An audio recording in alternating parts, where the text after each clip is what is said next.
know, to me, I think it was a natural for Franco to compete in that competition because Franco is subhuman. He's not normal. Because, I mean, when I met him, I remember in 1965 in Stuttgart, in Germany, at the Mr. Europe competition, Best Built Man of Europe competition. They also had a European Championship in powerlifting, and there were two categories, heavyweight and lightweight. And Franco won the lightweight division, hands down. And I watched him powerlift and did the squats. He was this little guy. He was skinny at that time. He was not that huge or muscular or anything like this. When you look at the old photographs, you cannot even believe it. And so Franco would be competing there, and he would just outlift everybody. And so then when I decided that I'm going to move after my military service to Munich in 1966, the year later,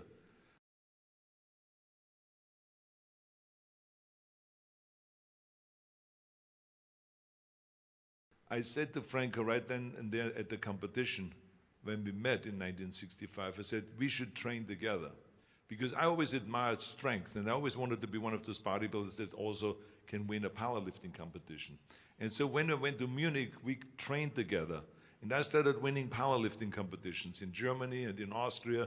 And it was really amazing. And then I taught Franco bodybuilding. Because Franco always said to me, he says, I would like to be Mr. Universe. And I said to him, I want to be one of the strong guys. I said, so can you work with me with my deadlift and bench press and squats and all those things?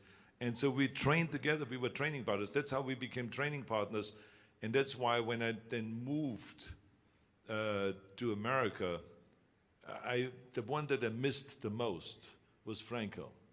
I mean, I said to myself, I can't train here the right way. I got to get him over. So I had to convince Joe Weider that yes, he is a short guy, and yes, he is not as imposing of a figure, but he will, bring over a lot of substance. So why don't you bring him over from Germany? And Franco was living in Germany, in Munich, and so 9 months later, Franco arrived over here. We convinced Joe. He was confused with the names. He called him Francesco Franco, and then he got, all kinds of different names. He forgot always Franco's name, and they showed him always photographs. But then when Franco came over, he was very happy, Joe, that he brought Franco over. So for Franco then, when he was over here in America, and he started competing in bodybuilding and winning Mr. Universe, notice his strength continued going up.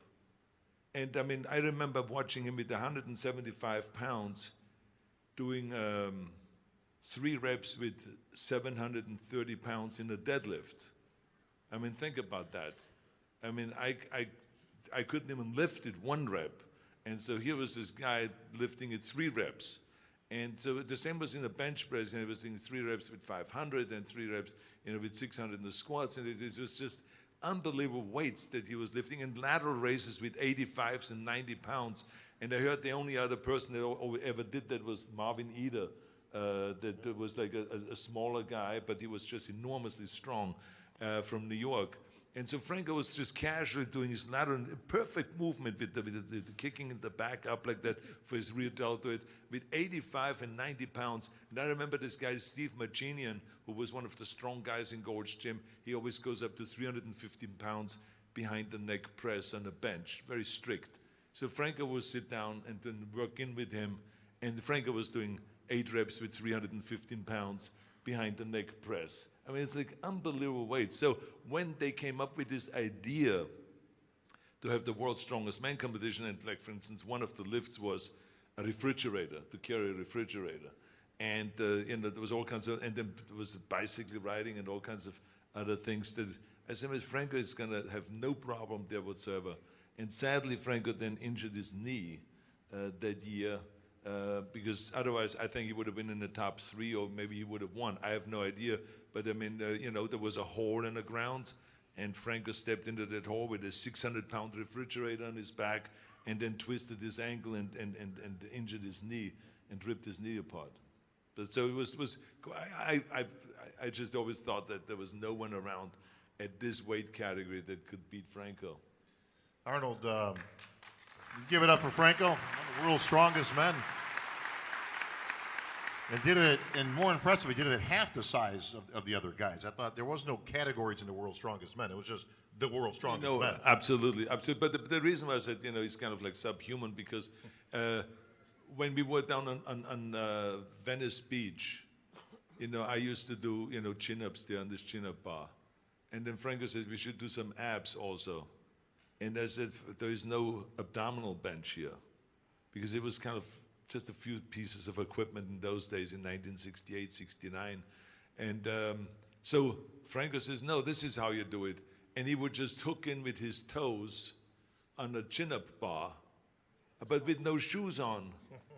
And he would just, imagine the pain to have your body weight hanging on your toes on a chin-up bar like this. And then he would do sit-ups like this, doing 30 reps sit-ups, hanging upside down like that. So only a monkey can do that, right? So this is why I said, Franco, you're not human. If there's something off, I got to go to Sardinia and study this culture a little bit here, where it came from originally and what was the kind of the mixture and stuff like that. Because it was totally abnormal, the kind of things that Franco would do, a bounce on his stomach through the gym on the dirty floor. He would come in and he would do crazy.